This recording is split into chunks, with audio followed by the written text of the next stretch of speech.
ఖమ్మంలో ఒక బట్టేబాజిగాడు, ఓ దున్నపోతు, ఓ పనికిరాని వెధవ అభంశుభం తెలియని ఒక బాలికను లైంగికంగా వేధింపులకు గురిచేసి మేడ నుంచి మూడో అంతస్తు నుంచి ఆ బాలికని కిందికి దోసేసిండు ఆ దుర్మార్గుడు. సో ఈ ఘటనకు సంబంధించి రాష్ట్ర వ్యాప్తంగా చర్చనీయాంశమైంది.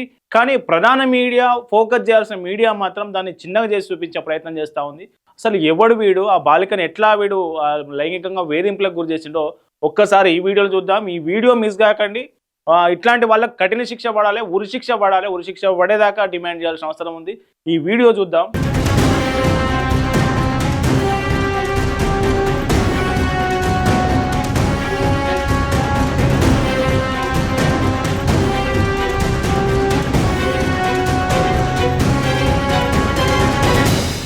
ఈ ఫోటోలో కనిపిస్తుంది కదా వీని పేరు గౌస్ పాషా ఖమ్మం జిల్లాలో ఉంటాడు, ఖమ్మం నగరంలో ఉంటాడు.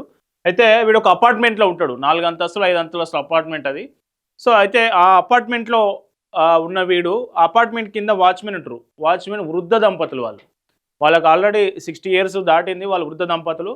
అమ్మమ్మ తాత దగ్గరికి బాలిక వచ్చింది. ఒక బాలిక వేసవికాలం సెలవుల కోసం బాలిక వచ్చింది. సో ఆ బాలిక మీద కన్నేసిండి ఈ దుర్మార్గుడు ఆ బాలిక మీద కన్నేసి ఎట్లా వృద్ధ దంపతులు బాలిక ఎటుపోయినా పట్టించుకోదు కదా అని వాళ్ళు వృద్ధులన్న ఆసరాగా తీసుకొని వాళ్ళు ఏమి మీద కేరు గట్టిగా చూడరు కదా, నేను ఏం చేసినా వాళ్ళు ఏమన్నారు కదా అనే దురుద్దేశంతో బాలికను లైంగికంగా వేధించడం స్టార్ట్ చేసిండు. సో ఫస్ట్ ఒకసారి వేధింపులకు గురి చేసిండు. వేధింపులకు గురి చేసినప్పుడే బాలిక మొత్తం భయపడింది. ఆ తర్వాత వాడు యథావిధిగా నడుస్తూ ఉంది. మొన్న రీసెంట్గా సాయంత్రం పూట ఆ బాలిక మేడ మీదకి 3వ ఫ్లోర్ పైకి వెళ్ళడం చూసినటువంటి గౌస్ పాషా వీడు కూడా పైకి వెళ్ళి ఆ బాలికను పట్టుకొని ప్యాంట్ ఇప్పి చాలా లైంగికంగా దారుణంగా వేధింపులకు గురి చేశారు. ఆ బాలిక అప్పటికే భయపడతా ఉంది.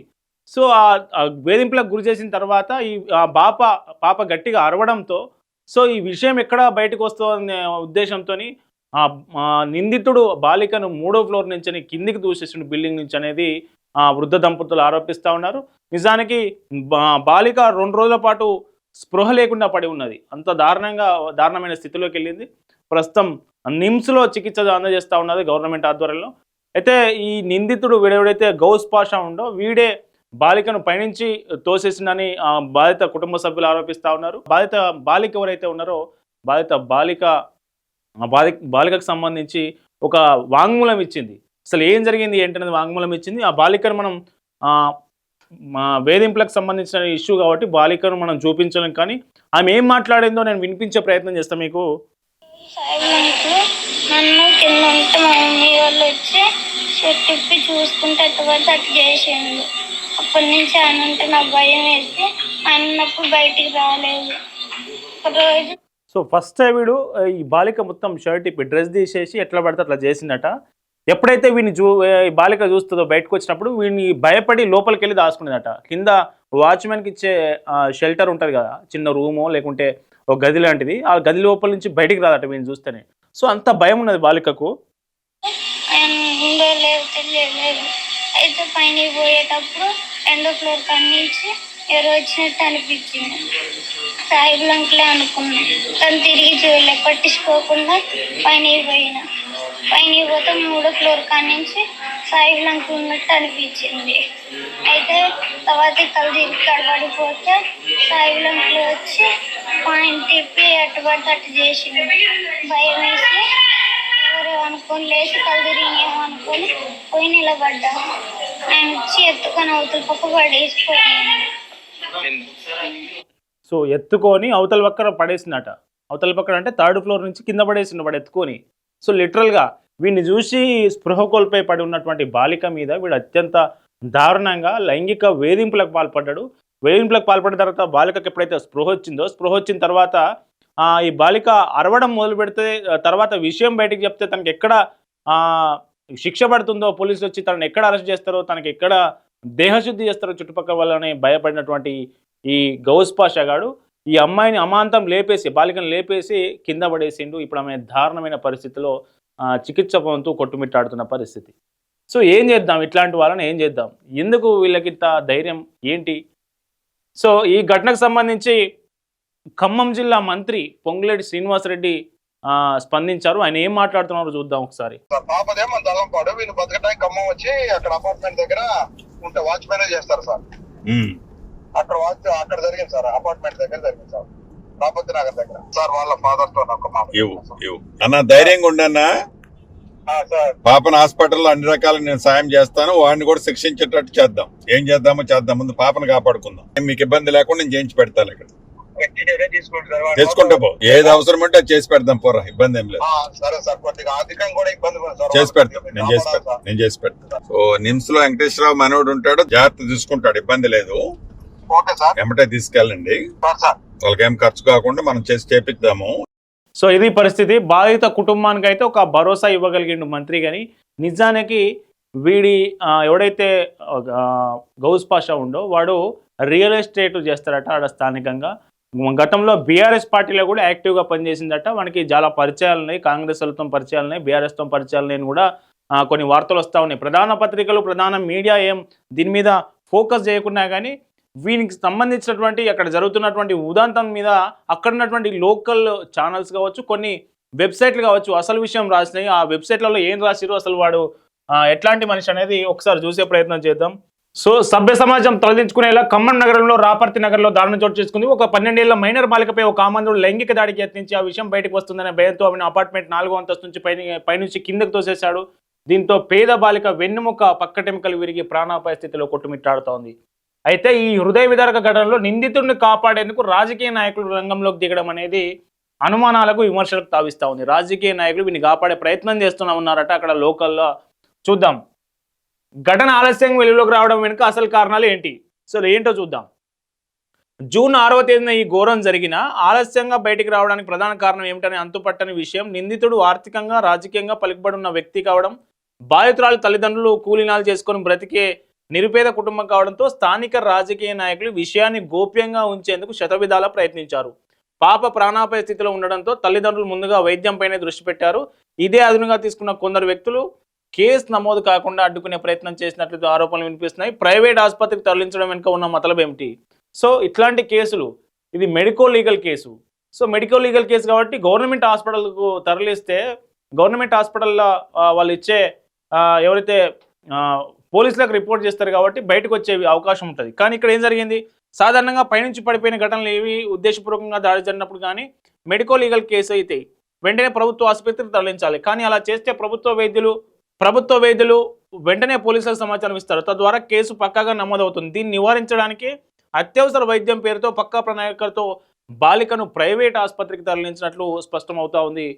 సో దీనికి సంబంధించి నిందితుడికి మద్దతుగా అధికార పార్టీ నేతలు ఎందుకంత ప్రేమ? నిందితుడు గత ప్రభుత్వంలో ఉన్న బీఆర్ఎస్ పార్టీకి చెందిన వాడైనప్పటికీ ప్రస్తుత అధికార కాంగ్రెస్ పార్టీ నేతలు అతనికి అండగా నిలవడం వెనుక రియల్ ఎస్టేట్ వ్యాపార సంబంధాలనేట. సో ఎవడైతే వీడున్నాడు గౌస్ పాషాకు రియల్ ఎస్టేట్ రిలేషన్స్ ఉన్నాయట. వాడు గతంలో బీఆర్ఎస్లో పనిచేసిండు, ఇప్పుడు అధికార పార్టీ నేతలతో కూడా సంబంధాలనేట. అందుకే వాడి మీద కేసు నమోదు కావడానికి చాలా ఆలస్యం అయిందనేది ఇక్కడ లోకల్ మీడియా రాసింది. మనం చూద్దాం. ఇక్కడ జూన్ 8వ తేదీ సాయంత్రం 6 గంటల నుంచి 8 గంటల వరకు నేరుగా 2 టౌన్ పోలీస్ స్టేషన్లో బైఠాయించి నిందితుడిపై కేసు నమోదు చేయొద్దంటూ పోలీసులపై తీవ్ర స్థాయిలో ఒత్తిడి తెచ్చారట. ఎవరు? అధికార పార్టీకి చెందిన ఒక మాజీ కార్పొరేటర్ ఏకంగా పోలీసులతోనే బేరసారాలకు దిగిందట వారిని కాపాడడానికి. సో ఇంత దారుణానికి పాల్పడిన వీడిని కూడా కాపాడడానికి అధికార పార్టీ నాయకులు కావచ్చు, అక్కడ ఉన్నటువంటి బీఆర్ఎస్ పార్టీ నాయకులు కూడా ప్రయత్నించడం అనేది చాలా దారుణమైన విషయం. అయితే 2 టౌన్ సిఐ నిజాయితీగా పనిచేసిండు, కొంత నిజాయితీతోని వ్యవహరించింది అనేది ఇక్కడ రాశారు. అధికార పార్టీ మాజీ కార్పొరేటర్ పోలీస్ స్టేషన్లో కూర్చొని రాజకీయంగా ఎంత ఒత్తిడి చేసినా, బెదిరింపులకు గురి చేసినా ఖమ్మం 2 టౌన్ సిఐ ఏమాత్రం వెనక్కి తగ్గలేదు. చట్టం ముందు అంతా సమాన్యాన్ని నిరూపిస్తూ రాజకీయ ఒత్తిళ్లను పక్కన పెట్టి నిందితుడిపై కఠినమైన పోక్సో అండ్ హత్యాయత్నం తదితర నాన్ బెయిల్ సెక్షన్ల కింద కేసులు నమోదు చేసి నిందితుడిని అరెస్ట్ చేసి రిమాండ్కి తరలించారు. దీంతో సిఐ చూపించిన నిజాయితీ పట్ల స్థానికుల్లో ప్రజల నుంచి హర్షాతిరేకాలు వ్యక్తం అవుతున్నాయి అనేది వార్త. ఓకే, ఈ ఘటనకు సంబంధించి పోలీసులు కేసు నమోదు చేసి ప్రెస్ మీట్ పెట్టి వారిని చూపించే ప్రయత్నం చేశారు. ఖమ్మం నగరంలోని రాపర్తి నగర్లో గల జీ ప్రైడ్ అపార్ట్మెంట్లో కార్ డ్రైవర్గా పనిచేస్తున్న మహమ్మద్ గౌస్. వీడు అసలు కార్ డ్రైవర్ అట. కార్ డ్రైవర్గా పనిచేసేటోడు ఇంతటి అఘాయిత్యానికి కొడిగట్టిండు. వీడు ఏం చేసిందంటే 6వ తారీఖు రోజు ఒక మైనర్ బాలికపై కన్నేశాడు. బాలిక ఒంటరిగా ఉన్న సమయం చూసి అత్యాచార యత్నానికి పాల్పడ్డాడు. బాలిక తీవ్రంగా ప్రతిఘటించడంతో తన పైశాచికత్వం ఎక్కడ బయటపడుతుందన్న భయంతో కిరాతకంగా ఆమెను బిల్డింగ్ పై నుంచి కిందకు తోసేశాడు. ఈ ఘటన బాధితురాలు తండ్రి ఖమ్మం 2 టౌన్ పోలీస్ స్టేషన్లో ఫిర్యాదు చేశారు. ఆ ఫిర్యాదు మేరకు నిందితుడి మీద హత్యాయత్నం అట్లాగే పోక్సో చట్టాల కింద కేసు నమోదు చేసినట్లు తెలుస్తూ ఉంది. నిందితుని 24 గంటల్లోనే పట్టుకున్నామని పోలీసులు చెప్తా ఉన్నారు. అయితే ఆమెను బాలిక వాంగ్మూలం కూడా తీసుకున్నట్లు మనం చెప్తా ఉన్నారు. కానీ నిందితుడిని కాపాడేందుకు కొన్ని ప్రయత్నాలు జరిగినాయి. అక్కడ లోకల్ మాజీ కార్పొరేటర్లు, అధికార పార్టీకి సంబంధించిన నాయకులు అనేది మనకు కొన్ని వార్తలు వస్తూ ఉన్నాయి. సరే, ఈ బాలిక ఘటనకు సంబంధించి బాధిత కుటుంబానికి సంబంధించి ఆ బాలిక మేనమామతో మాట్లాడదాం. మనం ఫోన్ లైన్లోకి తీసుకుందాం. సార్ నమస్తే. సార్ నమస్తే అండి. ఏంటి సార్ ఈ ఘటన ఎట్లా జరిగింది? అసలు ఆ బాలిక ఇక్కడ ఎందుకు వచ్చింది? ఇక్కడ ఎవరెవరు ఉంటారు? అసలు ఆ రోజు ఏం జరిగింది? ఏమన్నా మీకు వివరాలు ఏమైనా తెలుసా? తెలుసండి. బాలిక తల్లిదండ్రులు, తండ్రి సుతారు పని కూలీ చేసుకుని బతుకుతారండి. ఓకే, వాళ్ళది ఎక్కడ ప్రాపరు? తండ్రి విలేజ్ అండి, తల్లంపాడు అనే ఉంటది. తల్లి ఖమ్మం అర్బన్ లో ఉన్న రాపతి నగర్ అనే కాలనీలో జీబ్రేడ్ అపార్ట్మెంట్ లో వాళ్ళ తాతగారు, వాళ్ళ అమ్మమ్మ గారు వాళ్ళు వర్క్ చేసుకుంటా ఉంటారు. పాప సెలవుల కోసం అని వాళ్ళ దగ్గరకు వచ్చింది. అమ్మ వాళ్ళు వీళ్ళంతా వర్క్ చేసుకుంటా ఉంటారు అన్నమాట. ఆ ఇళ్లలో పని చేసుకుంటారండి. మామూలుగా కూలి పని చేసుకునే వాళ్ళు కదా, ఆ ఇళ్లలో పని చేసుకుంటా ఉంటారు. అమ్మ పని చేసుకుని ఉంటది. ఆ పాప మెట్ల కింద పైన కిందికి పైకి తిరుగుతా ఉంటది అనమాట.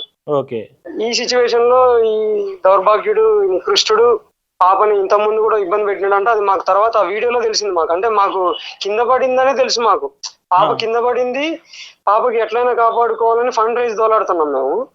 కానీ మేము పాప బయటకు వచ్చి స్పృహలోకి వచ్చి కాన్షియస్ లోకి వచ్చి ఇట్లా సాయిబుల్ అంకుల్ ఇలా చేసిండు అని చెప్తుంటే మాకే బ్లడ్ బర్న్ అయింది అనమాట. అంటే పాప వాంగ్మూలం ఇచ్చేంత వరకు ఏం జరిగింది అనేది ఎవరికి తెలియదు, కింద పడడం ఒకటే తెలుసు. మాకు కింద పడ్డది, పాపను కాపాడుకోవాలి, డబ్బులు ఎక్కువ అవుతున్నాయి, అందరం దోలాడుకోవాలి, డబ్బులు రెడీ చేయాలా, పాపకి ఎట్లా కూడా సాయం చేయాలా. అందరు కుటుంబ సభ్యులు, పాలోళ్ళు, కుల సంఘాలు వాళ్ళందరిని అడుక్కుంటూ వాళ్ళు ప్రయత్నాలు చేస్తున్నారు. మేము మా ప్రయత్నాలు చేస్తున్నాం. కానీ పాప అంతటి పాప మేనమా మా బ్రదర్ అయితే ఆయన కనుక్కోవడం ద్వారా తెలిసిందనమాట మాకు. అప్పటిదాకా మాకు తెలియదు. ఇట్లా తెలియడంతో మేము సాయంత్రం పూట నైట్ పూట వెళ్ళి కేసు పెట్టినాం. కేసు పెట్టిన తర్వాత ఏం కేసులు పెట్టినా మాకు ప్రాపర్ గా తెలియదు. కానీ నైటే అరెస్ట్ చేసినట్టుగా చెప్పినారు మాకు. అప్పటికప్పుడే వాళ్ళ కమ్యూనిటీ సిబ్బంది వచ్చినారు, ఎక్స్ కార్పొరేటర్స్ వచ్చినారు. అంతా ఒక రాజకీయ కోణంలో నడిచింది. మేము మా బాధలో ఉన్నాం. తర్వాత ఈ నిన్న నైట్ 24 గంటలు అరెస్ట్ చేసినామని స్టేట్మెంట్లు వచ్చినాయి. కానీ ఆయన ముందు నుంచే ప్రొడక్షన్ చేస్తున్నారు ఆయనని. అంటే తప్పించడానికి, అంటే కేసు తీవ్రత తగ్గించడానికి, ఈ కేసు నుంచి తప్పించే ప్రయత్నం, తక్కువ కేసులు, చిన్న కేసులు పెట్టే ప్రయత్నం అయితే జరిగిందంటారు. మాకు అర్థం కాలేదు ఏం చేస్తున్నారు వీళ్ళు. ఫైల్ అడిగితేనేమో పోక్స్ అది బయటికి రానియరు, చేసి ఎఫ్ఐఆర్ కాపీ ఇయ్యరు అని అంటున్నారు. అసలు ఏం కేసులు పెట్టినారని మాకు అర్థం కావట్లేదు. ఇక పొద్దున్న దాకా వచ్చినారు, 10-11 దాకా. మేమంతా ఇట్లా అయితే ఇబ్బంది అవుతుందని చెప్పి ఫోన్లలో తెలిసిన వాళ్ళ ఎడ్యుకేటర్స్ అందరం కలిసి ఈ వీడియోలు, ఫోటోలు తయారు చేసినాం అనమాట. తయారు చేసుకొని వాళ్ళ అమ్మగారు, నాన్నగారు బయటలు తీసుకొని సోషల్ మీడియాలో సర్క్యులేట్ చేసుకుంటూ మాకు తెలిసిన గ్రూపులలో రైట్ వింగ్ ఛానల్స్, మిగతా ఛానల్స్, అన్ని ఛానల్స్ కి ఫార్వర్డ్ చేసినాం. అట్లా మేము మా అంతటా మేము ఫోన్లు చేసినాం అందరికి. అట్లా కొన్ని ఛానల్స్ వచ్చినాయి, కానీ కొన్ని స్క్రోలింగ్ లలో వేసినాయి, కొన్ని బయటలు తీసుకున్నాయి. మాకు ఇక అర్థమైంది. తర్వాత మొత్తం సర్క్యులేట్ అయిన తర్వాత రాజకీయ నాయకులు రావడం స్టార్ట్ అయింది. తర్వాత 4 గంటలకి, నిన్న సాయంత్రం 4 గంటలకి కలెక్టర్ రియాక్ట్ అయ్యి నిమ్స్ కి పంపించడం జరిగింది అనమాట. అప్పటిదాకా నిన్న నైట్ కేసు పెడితే అప్పటిదాకా కూడా ప్రాపర్ ట్రీట్మెంట్ జరగలేదు అనమాట గవర్నమెంట్ నుంచి. ఇప్పుడు మినిస్టర్ పొంగులేటి శ్రీనివాసరెడ్డి గారు కూడా స్పందించినట్టున్నారు కదా, భరోసా ఇస్తాం, అండగా నిలబడతామని. స్పందించారండి. అంటే పెద్ద కమ్యూనిటీ వర్గాలకు జరిగినప్పుడు ఇన్స్టెంట్ జస్టిస్ లాగా ఎమ్మటే సీన్ రీకన్స్ట్రక్షన్ ఒక కొత్త పదాన్ని తీసుకొచ్చి ఎన్కౌంటర్లు చేసినారు కదా. పేద వర్గాలకు జరిగినప్పుడు ఇలాంటి సిచ్యువేషన్స్ గుర్తురావా? ఇలాంటి సీన్ రీకన్స్ట్రక్షన్స్ అన్న పదాలు వాళ్ళకి వర్తించవా? అందరి ఆడపిల్ల, మా ఇంట్లో మహాలక్ష్మి జరిగిందండి. ఇంట్లో ఇంకా భారతదేశంలో ఏ ఇంట్లో కూడా ఇలాంటి అఘాయితం జరగకూడదు. ఏ ఆడపిల్ల కూడా ఇలాంటి వ్యక్తుల వల్ల భయభ్రాంతులకు గురి కాకూడదు. అలాంటి వాడిని కఠినంగా శిక్షించాలి. ఇప్పుడు ఈ నిందితుడు గౌశాలం అనేటోడు కార్ డ్రైవర్ గా పనిచేస్తున్నారు కదా, ఇతడి ప్రవర్తన తీరు మీద అపార్ట్మెంట్ లో గతంలో ఏమైనా కంప్లైంట్స్ ఉన్నాయా? మాకు తెలియదండి. పాప ద్వారా మాకు ఈ మధ్యన తెలిసింది. ఆయన మాకు ఏం జరిగిందనేది మేము కనుక్కొని ఆయన పేర్లు వీళ్ళందరినీ కనుక్కుంటే తర్వాత లారీ డ్రైవర్ అని తెలిసింది, కొంతమంది రౌడీ షీట్ డ్రైవర్ అని తెలిసింది. ఇట్లా అన్ని తెలుస్తున్నాయి అనమాట. ఇక తర్వాత పొలిటికల్ గా ఇన్వాల్వ్ అయినడం తెలిసింది. ఇక అన్ని అంటే ఏదైనా ఎంక్వైరీ చేస్తే భయభ్రాంతులకి ఏదైనా చికాకు చేస్తాడేమో అన్నట్టుగా అందరి పేర్లు కూడా బయటికి రానిలేదు అనమాట. మీరు గమనించామంటారు, ఇనిషియల్ గా వచ్చిన స్క్రోలింగ్స్ లలో ఒక్క పేరు కూడా బయటికి రానిలేదు ఆయన పేరు. అవునవునవును. ఇప్పుడు ఎప్పుడైతే కొన్ని ఛానల్స్ కొన్ని మీడియా కొంచెం స్పందించడం మొదలుపెట్టిందో ఈ వీళ్ళంతా మాట్లాడడం మొదలుపెట్టారో ఆ తర్వాత నుంచి అన్ని వివరాలు బయటకు వస్తా ఉన్నాయి. అవునండి, పెద్ద పెద్ద వ్యక్తులు చేసినప్పుడు ఏమో దాన్ని పెద్ద పెద్ద పేపర్ స్టేట్మెంట్ మెయిన్ ఎడిషన్ లో ఇస్తారు. అట్లీస్ట్ ఖమ్మం ఎడిషన్ లో ఉన్న అన్ని పేపర్లకు కూడా రాలేదు. మా బాధ అదే. అంటే ఒక్కొక్కరికి ఒక్కొక్క న్యాయమా? అంటే డబ్బున్నోడికి ఒక న్యాయగా పేపర్ సిస్టమ్ గానీ జ్యుడిషియరీ సిస్టమ్ గానీ అన్ని సిస్టమ్ ఇట్లా నడుస్తాయా అని మాకు ఇప్పుడిప్పుడు అర్థమవుతుందండి. మేము అందరం సమానంలో జ్యుడిషియరీ ముందు కానీ సిస్టమ్ ముందు కానీ అందరూ సమానం అనుకుంటున్నాం కానీ లేదు, డబ్బున్నోడికి ఒక న్యాయం ఉంటది, పలుకుబడినోడికి ఒక న్యాయం ఉంటది, పేదోడికి ఒక న్యాయం ఉంటది. వాళ్ళకి జరిగిన బాధల్ని పెద్ద రకంగా చూపిస్తారు, మాకు జరిగిన బాధ అదే బాధ జరిగిన చిన్న రకంగా చూపిస్తారు. అదే అర్థమైంది. మా వాళ్ళు కూడా మేల్కోవాలని అనుకుంటాను. సో ఇది పరిస్థితి. చివరిగా ఏం డిమాండ్ చేస్తూ ఉన్నారు? వానికి ఎట్లాంటి శిక్ష పడాలి, బాధిత కుటుంబానికి ఏం న్యాయం జరగాలి, మీరు గవర్నమెంట్ ఏం కోరుకుంటా ఉన్నారు? బాధిత కుటుంబం కావచ్చు, వాళ్ళ కుటుంబం తరఫున మీరు కావచ్చు. పాప తరఫునండి, పాపకి ఈ ఒక్క రోజుతోటి ఈ 2 రోజులతోటి జరిగేది కాదు. స్పైన్ ఇంజురీ అయింది, రిప్స్ ఇరిగినాయి, లెగ్ ఫ్రాక్చర్స్ అయినాయి, చేతులకి వాయిస్ ఒకటే ఇవ్వగలిగింది కానీ మిగతా అంతా కట్లు కట్టే ఉందన్నమాట. 3 స్టేర్ బిల్డింగ్ నుంచి పడ్డది. మాకు తెలిసి దేవుడు అనేటోడు ఉండి ఆ మరణ వాంగ్మూలం ఆయన బయట పెట్టడానికే బతికిచ్చిందని అనుకుంటున్నాం ఇప్పటికీ కూడా. 3 స్టేర్ నుంచి బిల్డింగ్ నుంచి పడ్డ క్యాండిడేట్ ఎవరు కూడా బతుకుతారని మేము అనుకోవట్లేదు. దట్టు మీరు ఆ వీడియో చూసారో లేదు, అపార్ట్మెంట్ నుంచి చుట్టుపక్కల మొత్తం రాళ్ళు ఉన్నాయండి. ఆ సిచ్యువేషన్ లో పాప బతికి 2 రోజుల తర్వాత కాన్షియస్ లోకి వచ్చి ఆయన పేరు చెప్పడం ద్వారా సమాజానికి మాకు తెలిసిందిలే కానీ మిగతా వాళ్ళకి తెలియకపోయి పాప చనిపోయి ఉంటే అసలు ఇది జనరల్ గా జారి పడిందన్న సిచ్యువేషన్ లో ఇలాంటి ఎన్ని జరుగుతున్నాయి దేశంలో. ఇలాంటి జరగకుండా ఉండాలంటే దారుణమైన కఠిన శిక్షణ అమలు చేయాలి. పాపకి ఫ్యూచర్ లో ఎలాంటి ఆరోగ్య సమస్యలు వచ్చినా వాళ్ళకి ఆరోగ్య భరోసా కల్పిస్తూ వాళ్ళని ఆదుకోవాలని కోరుకుంటున్నాం. కఠినంగా శిక్షించాలండి, ఇంకొక జరగకూడదు. పోక్సో ఉంది, మాకు పోక్సో ఉందని మేము ఆనందపడే లోపల కూడా దాంట్లో లొసుకులు కూడా ఉన్నాయని వాడుకుంటున్నారని అనిపించింది మాకు. ఏ లొసుగులు లేకుండా ఆయన కఠినంగా శిక్షించి ఫాస్ట్ ట్రాక్ కోర్టు ఏర్పాటు చేసి ఎంత తొందరగా శిక్ష వేయగలిగితే అది అందరికి తెలియగలిగితే అప్పుడు ఇంకొక సమాజంలో ఇలాంటిది జరగకుండా ఉంటుంది. ఏ ఆడపిల్లకి ఏ మహాలక్ష్మికి ఇలాంటి సిచ్యువేషన్ ఎదురు కాకుండా ఉంటుంది. అందరికీ అవేర్నెస్ రావాలని కోరుకుంటున్నాం. మీ ద్వారా మేము కోరుకునేది ఏంటంటే అందరికీ తెలిసేలాగా స్ప్రెడ్ చేయండి సార్. మా ఇంట్లో ఆడపిల్లైనా పక్కింట్లో ఆడపిల్లైనా దేశంలో ఏ ఆడపిల్లే వాళ్ళు నిరంతరం బయటకు వచ్చి పని చేసుకోగలిగితేనే అందరం మంచిగా ఉండగలుగుతాం, సమాజం మంచిగా మూవ్ అవ్వగలుగుతుంది. వాళ్ళు భయభ్రాంతులకు గురవుతూ ఇంట్లోనే మగ్గిన రోజు మనం ఎక్కడ బయట తిరగలేము, మనం ముందుకు వెళ్ళలేము. ఆ భరోసాను మనం కల్పించాలంటే మనం కఠినమైన శిక్షలు అమలు చేయాలి. ఇన్స్టెంట్ జస్టిస్ ఉన్న కాడనే క్రైమ్ రేట్ తగ్గుతుందని నేను ఇప్పుడు నమ్ముతున్నా.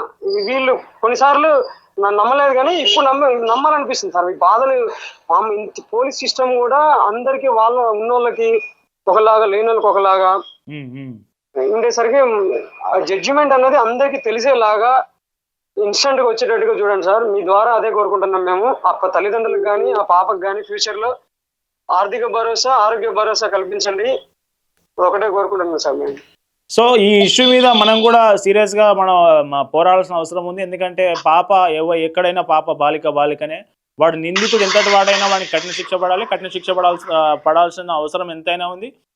సమాజమా, ప్రజలారా, మీరు ఈ పోరాటంలో భాగంగా ఒక బాలికకు జరిగిన అన్యాయము, ఒక పేద వర్గానికి సంబంధించిన ఇండ్లల్లో పనిచేసుకునే సాధారణ సగటు కూలీ వాళ్ళ పాపకు జరిగినటువంటి అన్యాయం మీద కొంత శిక్ష తగ్గించే ప్రయత్నం లేకుంటే వాడిని కప్పిపుచ్చే ప్రయత్నం జరుగుతూ ఉందని ఆరోపణలు వస్తున్నాయి. కాబట్టి జనమంతా చైతన్యమై వీళ్ళ పక్షాన బాధిత కుటుంబాన్ని పక్షాన నిలబడితే ఖచ్చితంగా వాళ్ళకి న్యాయం జరుగుతుంది. న్యాయం జరిగే వరకు ఖచ్చితంగా పోరాటం చేస్తాం. ఈ వీడియో వీలైనంత ఎక్కువ మందికి షేర్ చేయండి, కింద కామెంట్లు చేయండి. ఈ ప్రభుత్వం ఖచ్చితంగా స్పందించాలి, దీన్ని సీరియస్గా తీసుకోవాలి. ఈ గతంలో జరిగినటువంటి ఇట్లాంటి ఘటనలు మళ్ళీ ఎప్పుడు జరగకుండా ఉండాలంటే వానికి నిందితుడికి కఠిన కారాగార అవసరమైతే ఉరి శిక్ష లేదైతే ఎన్కౌంటర్ చేయాలనే డిమాండ్లు కూడా వినిపిస్తూ ఉన్నాయి.